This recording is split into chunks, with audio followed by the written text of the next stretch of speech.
SIR ವಿಚಾರವಾಗಿ ಕೇಂದ್ರ ಚುನಾವಣಾ ಆಯೋಗಕ್ಕೆ ಸಿಎಂ ಡಿಕೆ ಶಿವಕುಮಾರ್ ಪತ್ರ ಬರೆದಿದ್ದಾರೆ.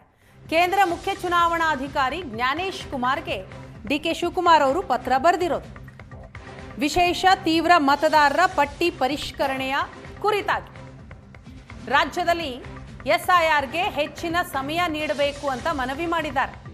ಕರ್ನಾಟಕದಲ್ಲಿ ಎಸ್ಐಆರ್ನ ಬಳಿಕ 1.08 ಕೋಟಿ ಮತದಾರರು ಹೊರಗುಳಿದಿದ್ದಾರೆ. ಬೆಂಗಳೂರಿನಲ್ಲೇ 46.8 ಲಕ್ಷ ಮತದಾರರು ಕರಡು ಪಟ್ಟಿಯಿಂದ ಡಿಲೀಟ್ ಆಗಿದ್ದಾರೆ. 43.8 ಲಕ್ಷ ಮತದಾರರಿಗೆ ಚುನಾವಣಾ ಆಯೋಗ ನೋಟಿಸ್ ಕೊಟ್ಟಿದೆ. ನೋಟಿಸ್ ತಲುಪದವರು ಮತದಾನದ ಹಕ್ಕು ಕಳೆದುಕೊಳ್ಳುವ ಸಾಧ್ಯತೆ ಇದೆ. ಗೈರು ಸ್ಥಳಾಂತರವಾದವರು ಮತದಾನದ ಹಕ್ಕು ಕಳೆದುಕೊಳ್ಳಬಾರದು.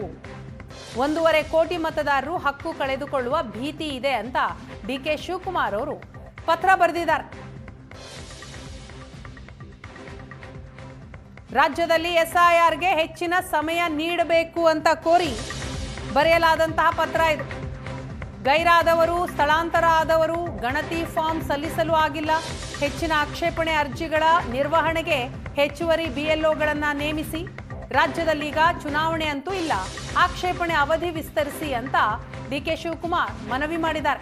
ಒಟ್ಟಾರೆ ಆಕ್ಷೇಪಣೆಗಳ ವಿಲೇವಾರಿಗೆ 45 ದಿನ ಸಮಯ ನಿಗದಿ ಮಾಡಲಾಗಿದೆ. ದಾಖಲೆ ನೀಡಲು ಮತದಾರರಿಗೆ 3 ರಿಂದ 4 ವಾರ ಅವಕಾಶ ಕೊಡಿ ಅಂತ ಆ ಪತ್ರದಲ್ಲಿ ಮನವಿ ಮಾಡಿದ್ದಾರೆ. ಆಕ್ಷೇಪಣೆ ಪ್ರಕ್ರಿಯೆ ಕಾಲಾವಕಾಶ ಹೆಚ್ಚಿಸಬೇಕು ಅನ್ನೋದು ಡಿಕೆ ಶಿವಕುಮಾರ್ ಅವರ ಮನವಿ.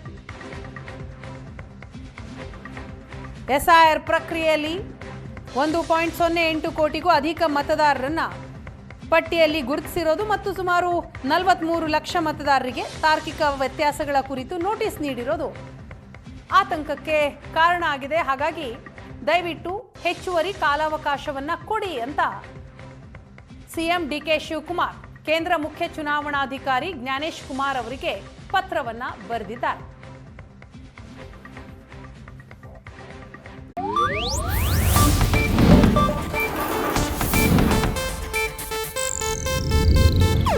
ಇದು ಏಷ್ಯಾನೆಟ್ ನ್ಯೂಸ್ ನೆಟ್ವರ್ಕ್ ಪ್ರಸ್ತುತಿ.